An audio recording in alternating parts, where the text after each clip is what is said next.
Peace and blessings to everybody out there. This is Zen Davis with another video. I want to talk to you guys about something. I want to talk to you guys about something called the inferiority complex. Pardon me, the inferiority complex.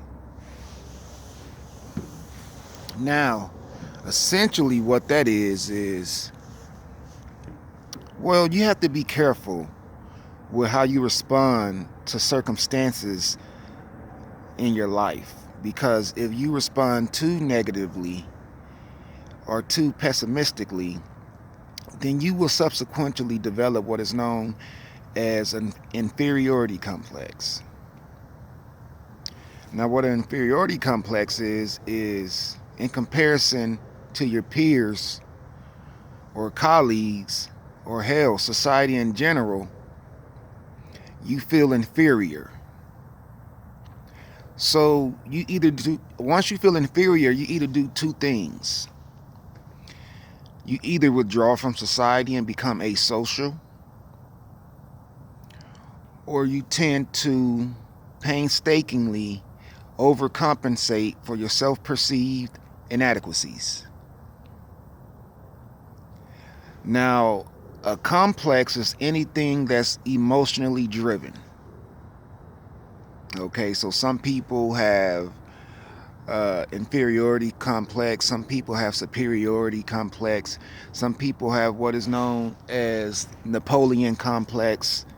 You know, Napoleon Bonaparte, the tactician, the conqueror. He was real short. I think he was 5'3". And so some people who's short, especially men, they tend to behave macho, really tough. You know, because they have a Napoleon complex. They're short, so they don't want nobody to look at them like they're some type of, I don't know, midget. I had a friend who was like 5'5", and this dude, you couldn't say anything out the way to this guy. He had a Napoleon complex. So anything, if there's something with complex behind it, that means it's emotionally driven. Okay? You got Napoleon complex, superiority complex, inferiority complex. There's a few other complexes. I can't think of them right off the top of my head.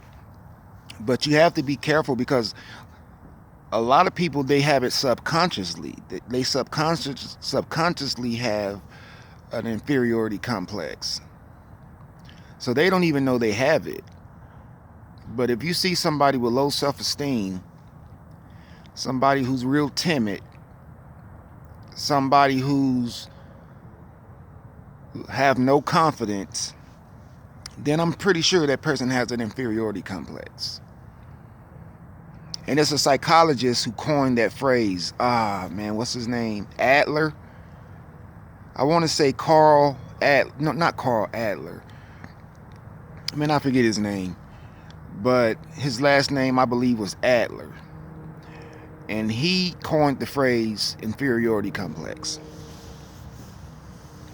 So if you have an inferiority complex, then there's constructive ways for you to deal with it. There's destructive ways for you to deal with, and there's constructive ways for you to deal with it.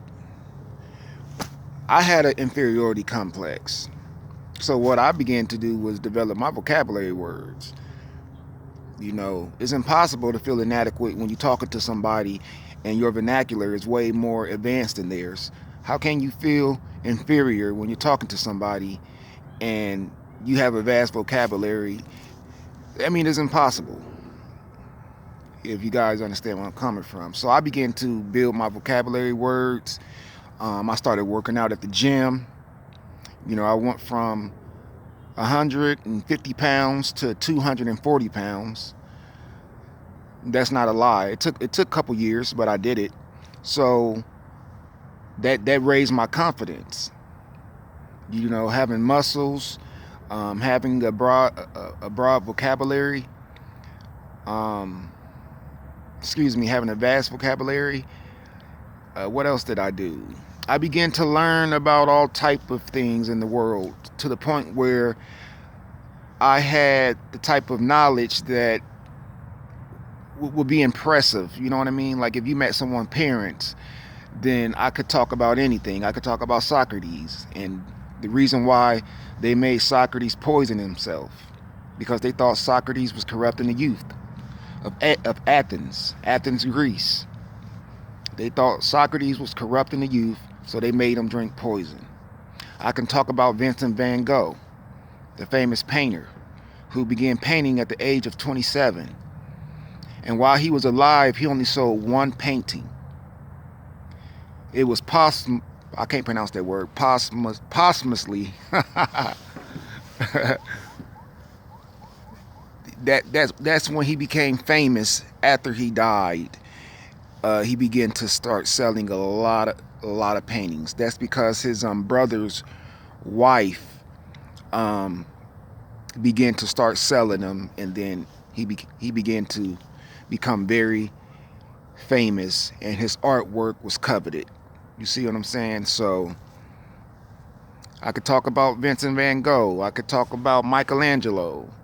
You know, how he painted the Sistine Chapel, how he gave us the Statue of David. You see what I'm saying? So if you feel inferior, then, you know, work on yourself so you won't feel inadequate anymore. You see what I'm saying? I hope I'm making sense. So it's time for us to work on ourselves. We only have so much time in this world. We do. And time is money. Matter of fact, time is more valuable than money, because you can get money back. You can't get time back. Once you lose time, you can't retrieve it. You can lose money and make it back.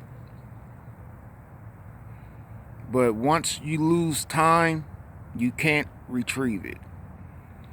If you watch 2 hours of television, then go on Facebook for an hour,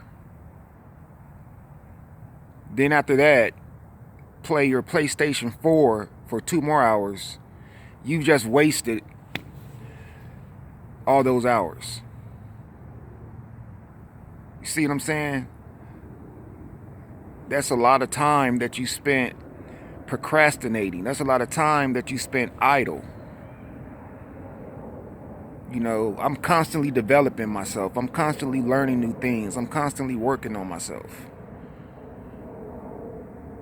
You know, right now I'm facing my fears. That's what I'm doing. I'm doing this video and I'm facing my fears because I'm scared as hell while I'm doing these videos. I'm frightened.